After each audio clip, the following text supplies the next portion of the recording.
अस्सलामुअलैकुम, welcome back dear fellows. हम लोग पार्ट 1 में हम लोगों ने सीएसएस एग्ज़ाम के जो एमपीटी पेपर है उसके importance points, important tips discuss की थी। इसके अलावा इस्लामिक स्टडी का पोर्शन सॉल्व किया था, हमने उर्दू का पोर्शन सॉल्व किया था। इंग्लिश के हम लोगों ने 5 जो सूटेबल जो वर्ड्स था वो वहाँ तक 5 क्वेश्चन किए थे, तो 45 तक हमने कर लिए थे। और मैंने आपसे वादा किया था इंशाल्लाह नेक्स्ट वीडियो में हम इंग्लिश पोर्शन भी कंप्लीट करेंगे और मैक्सिमम पोर्शन जितना हो सके हम CSS 22 जो का पेपर हुआ उस सॉल्व पेपर को हम डिस्कस भी करेंगे और उसका सोल्यूशन भी बताएंगे और उसके बारे में जो इम्पोर्टेंट टिप्स है वो भी मैं आपसे डिस्कस करूँगा और इसमें कैसे मैक्सिमम मार्क्स मिले हैं वो भी हम देखेंगे। तो ये पैराग्राफ आ गया जी, इसको क्विकली पढ़ते हैं। पैराग्राफ को सॉल्व करने का सबसे अच्छा जो मेरे नज़दीक वो है मेथड वो है कि आप एक दफ़ा जो क्वेश्चन आए हैं उनको ज़रूर पहले पढ़ें, क्योंकि वो क्वेश्चन क्या हैं जो इस पैरा में से पूछे गए हैं। फिर आप जब पैरा पढ़ना शुरू करते हैं तो आपके जहन में वो क्वेश्चन होते हैं, तो आप आसानी से फाइंड कर सकते हैं इसका आंसर ये है, इसका ये है, इसका ये। तो आप एक दफ़ा 46 कहता है according to paragraph 4 what is the negative, ये है जी पैराग्राफ 4। इसी में वो हमारा आंसर पहले वाला था लास्ट सॉरी, तो इसी में वो अगर हम इसको और से पढ़ें तो इसमें से पता चलता है हमें most glacier are found in remote, तो रिमोट मोन्टेनियस एरियाज। तो कहता है इस इधर जो वर्ड रिमोट हुआ है यूज, इसका मतलब क्या है। दूसरा उसने इसी में से पूछा है कि however some found near cities और town present danger of people living nearby on land lakes form on the top of glacier. ये देखें on the top of glacier during the melt season में cause floods. तो ये question number 1 का ये answer है।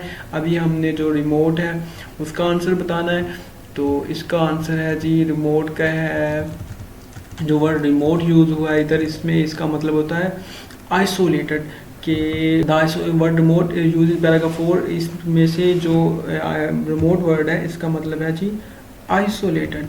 तो glacier are found in isolated mountain areas, यानी अलग अलग जो माउंटेन एरिया उधर आइसोलेटेड, तो वहाँ पे जो ऊपर उनके टॉप पे हैं लेक्स, वो असल में फ्लड की बेसिक काजेज बनती हैं। जब उनमें से बारिशें होती हैं या वो पिघलती हैं हीट की वजह से, तो ये फ्लड का काज बनती हैं। जैसे पाकिस्तान में अभी रिसेंटली बहुत बड़ा सैलाब आया हुआ है। तो पैराग्राफ को शुरू करते हैं थोड़ा सा, और क्वेश्चन नंबर पहले 5 आगे वाला पहले पढ़ते हैं कि नेक्स्ट क्वेश्चन क्या है।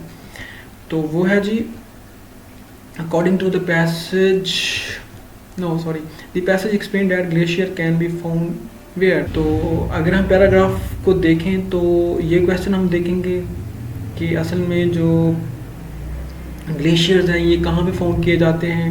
According to the passage why does glacial ice often appear blue, ये ब्लू क्यों होती है। इसके अलावा हम देखेंगे after reading the passage what can one conclude about glaciers. तो ये अगर पैराग्राफ पढ़ ही लेते हैं, मैं कहता हूँ हम लोग, नहीं तो मैं तो चाह रहा था कि आपको इधर से मैं आंसर बता दूँ, आप प्लीज़ इसको एक दफ़ा गौर से देखेंगे। बहुत ही आसान पैराग्राफ था, कोई ज़्यादा मुश्किल नहीं था, इंग्लिश भी बड़ी सिंपल थी। और आप पैराग्राफ को पढ़ेंगे साथ पहले क्वेश्चन को देखें, फिर पैराग्राफ सभी को देख के अगर नोट कर सकते हैं तो 1 2 3 भी कर लें। तो आप पैराग्राफ 4 जब वो खुद बता रहा है ये 2, तो फ़ौरन आप पैराग्राफ 4 पे पहुँच जाए जब ये 2 उसने क्वेश्चन पूछे। तो स्मार्ट वर्क के थ्रू आप मैं जल्दी पेपर को सॉल्व करें, मैक्सिमम नंबर हासिल करें। तो जी इसमें पैसेज 4 में on nearly even every continent जो है आंसर इसका था जी, ग्लेशियर ज़्यादातर वहाँ पे फाउंड पाए जाते हैं। ये जो ब्लू होती हैं जो आइस होती है वो होती है जी अदर कलर बाई रिफ्लेक्ट भी, तो क्योंकि ग्लेशियर की जो मतलब बर्फ़ होती है ये बाकी जितने कलर्स होते हैं सूरज की रोशनी में, हम आपको पता है सूरज की रोशनी एक नेचुरल लाइट है जिसके अंदर 7 कलर होते हैं, उसमें से बाकी 6 को ऑब्जॉर्व कर लेती है और ब्लू को रिफ्लेक्ट करती है। आफ्टर रीडिंग द पैसेज हम व्हाट कैन कंक्लूड, आप पैसेज को पढ़ेंगे तो हमें पता चलता है ग्लेशियर है बहुत नेगेटिव और positive effect on human life. बिल्कुल पॉजिटिव ये है कि हमें ये पानी का नेचुरल सोर्स है, नेगेटिव ये है कि फ्लड का काज बनते हैं। After reading the passage what can one infer about glacier, तो further exploration is needed to tap power of glacier ice and fly। तो अगर हम मज़ीद गौर से पढ़ें तो जो हमने पहले पैराग्राफ 4 समझ के पढ़ा था तो प्लीज़ आप इसको देखें, तो उसी में से ये आंसर मिलता है कि अभी मज़ीद इसको टैप करने के लिए हमें मज़ीद रिसर्च की ज़रूरत है कि ग्लेशियर के बारे में हम मज़ीद रिसर्च करें। तो आगे चलते हैं जी डियर्स, ताकि हम जो है आगे वाला पोर्शन जो है बहुत इंपॉर्टेंट पोर्शन आ रहा है इंग्लिश का, जिसमें choose an option correct according to the standard English. तो ये बड़ा अहम है, ये आपको जनाब CSS के रिटन एग्ज़ाम में भी जो प्रेसिंग का पेपर है उधर भी MCQ में आ सकते हैं, सेंटेंस करेक्शन। तो उसने देखें, इसमें आप गौर से देखेंगे तो हर सेंटेंस में मिनिमम वो 2 मिस्टेक पूछेगा। तो एक किसी में एक ठीक दे देगा, दूसरे में आप चारों हम पढ़ेंगे फिर हमें पता चलेगा कि ए क्यों ठीक है। आप पहला ए पढ़ते हैं।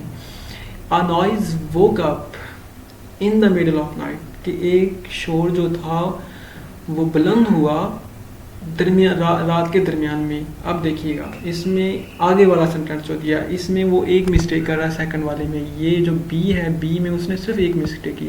यहाँ आर्टिकल का यूज़ एक नहीं किया, बाकी सेंटेंस बिल्कुल सेम है, यानी प्रपोजिशन भी ठीक है, सिर्फ एक मिस्टेक कर दिया। इधर आए, आर्टिकल लगा दिया, प्रपोजिशन गलत लगा दी। इधर देखें, आर्टिकल लगा दिया, प्रपोजिशन गलत लगा दी। तो इधर आर्टिकल भी ठीक है, प्रपोजिशन भी सेम है, तो इसका आंसर इसलिए ये ठीक है। तो आपने उसको आर्टिकल, प्रोपोजिशन यानी पार्ट्स ऑफ स्पीच की हर चीज़ को आपने देखना कौन सी सूटेबल है। तो इंशाल्लाह आप 1 मिनट लगाएंगे तो ये क्वेश्चन थोड़ा सा इसके लिए टाइम चाहिए, इसलिए ये कोशिश करें कि ये वाले क्वेश्चन एंड पे रख लें। तो इनको आप थोड़ा सा टाइम दे के सॉल्व करें। इनके लिए को मतलब अगर 5 क्वेश्चन है तो आप इनको 10 मिनट ज़रूर इनके लिए अलग करके रखें ताकि ये एंड पे और ये आसानी से हल हो जाए।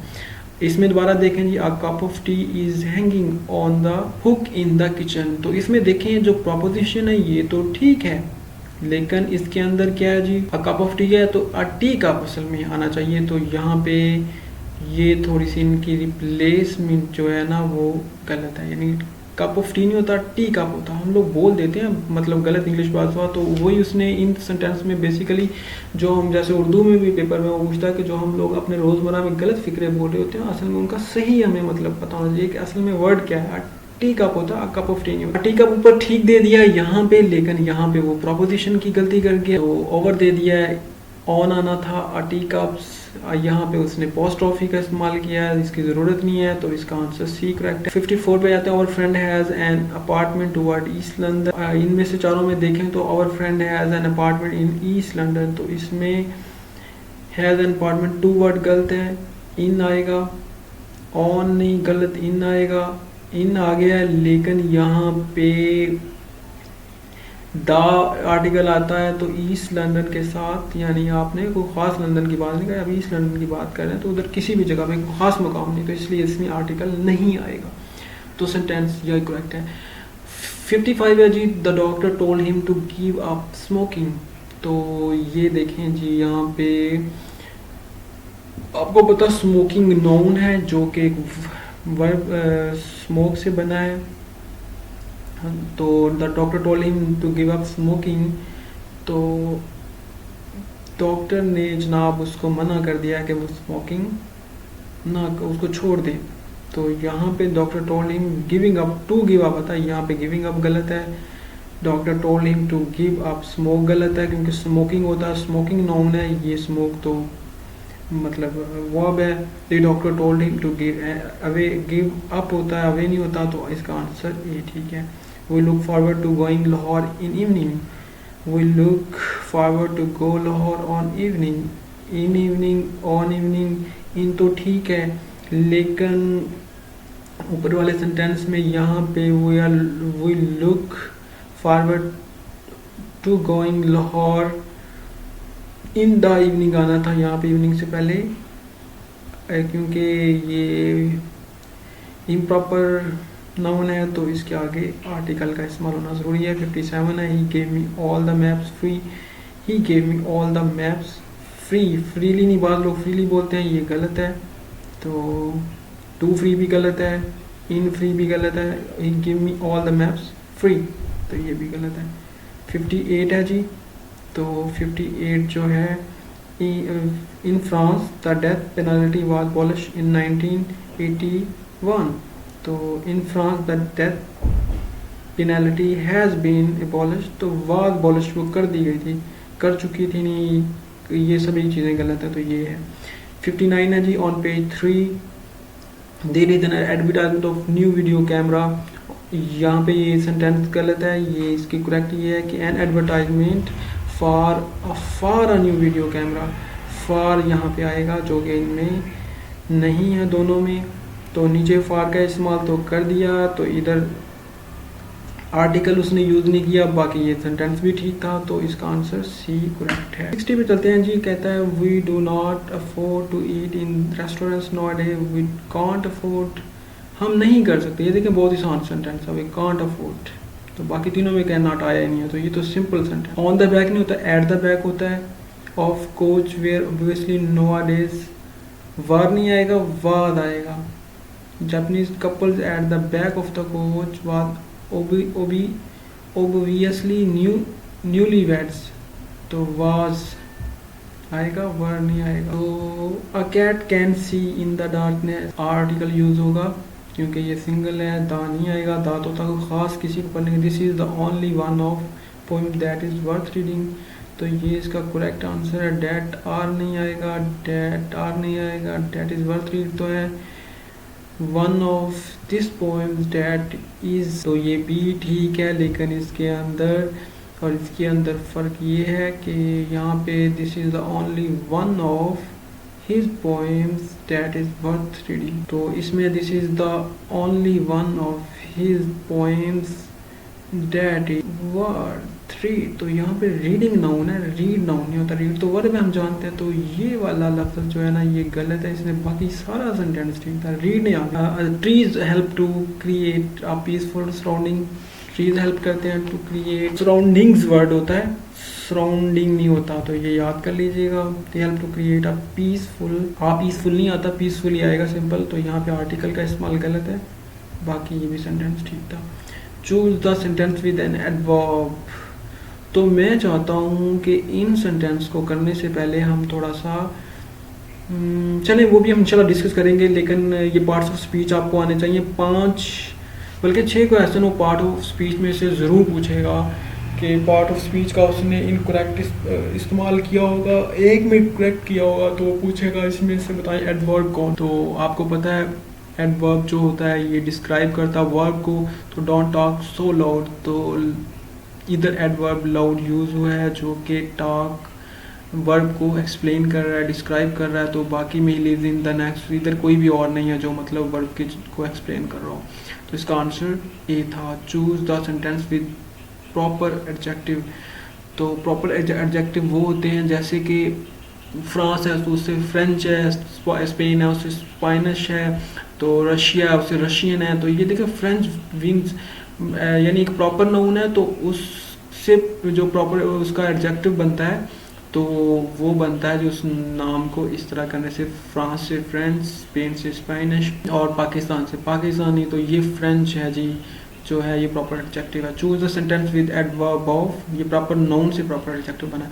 Choose the sentence with adverb of time, तो यहाँ पे टाइम ऑलरेडी यानी टाइम को डिस्क्राइब करता है, जो वर्ब कर रहा है तो एडवर्ब कर रहा है उसको कहते हैं adverb of time. I have spoken to him already, ये देखें यहाँ पे टाइम कर ऑलरेडी यानी पहले ही एक टाइम के बारे में बता रहा है। बाकी यहाँ पे हेयर जगह है, अब ये दूर है, ये भी जगह है, हार्ड को मुश्किल के बारे में, ऑलरेडी टाइम के बारे में। इन द सेंटेंस एम्बिशन अर्ज मी फॉरवर्ड, फॉरवर्ड तो फॉरवर्ड कहता है जो एम्बिशन अर्जेस मी फॉरवर्ड कि आगे को मूव करो, आगे यानी आगे जो मकाम है, आगे मर्तबा, तो प्लेस आएगा यहाँ पे and adverb of place, adjective place नहीं आएगा क्योंकि यहाँ पे ये वर्ब को डिस्क्राइब कर रहा है।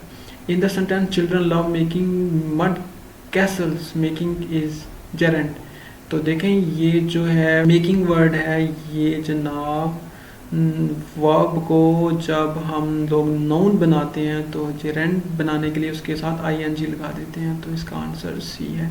In the sentence the earth is larger than the moon, then is, तो देन है जी सबऑर्डिनेटिंग कंजक्शन है, इसको कंजक्शन आपको पता जो दो वर्ड दो मतलब सेंटेंस के पार्ट्स को जोड़ता है, तो ये सबऑर्डिनेट कंजक्शन है। In the sentence such was not my attention, such यहाँ पे देखें नाउन की जगह इस्तेमाल हुआ है, तो ये प्रोनाउन है। तो दोस्तों इसी के साथ आज हमारा इंग्लिश का पोर्शन यहाँ 71 तक ख़त्म हुआ। अब इंशाल्लाह इंग्लिश का जो पहले मज़ीद 5 या 10 क्वेश्चन है वो होंगे, उसके बाद हम लोग मज़ीद आगे जो बाकी पोर्शन है CSS MPT पेपर के वो सॉल्व करेंगे। तो आप प्लीज़ साथ रहिएगा। बहुत ही ज़्यादा इंशाल्लाह मजीद रूल्स, जनरल नॉलेज के बारे में और बाकी डिफरेंट क्वेश्चन के बारे में आएंगे, हम लोग डिस्कस करेंगे उनको कैसे हैंडल करना है। बेसिक मैथ का बहुत ज़बरदस्त पोर्शन आता है, वो मैं आपको बहुत ज़बरदस्त एलैबोरेट करूँगा। तो प्लीज़ आप वीडियो को लाइक कीजिएगा, चैनल को सब्सक्राइब नहीं किया वो भी कीजिएगा। Thank you so much for watching this video. अपना ख्याल रखिएगा। फ़ी ईमानिल्लाह।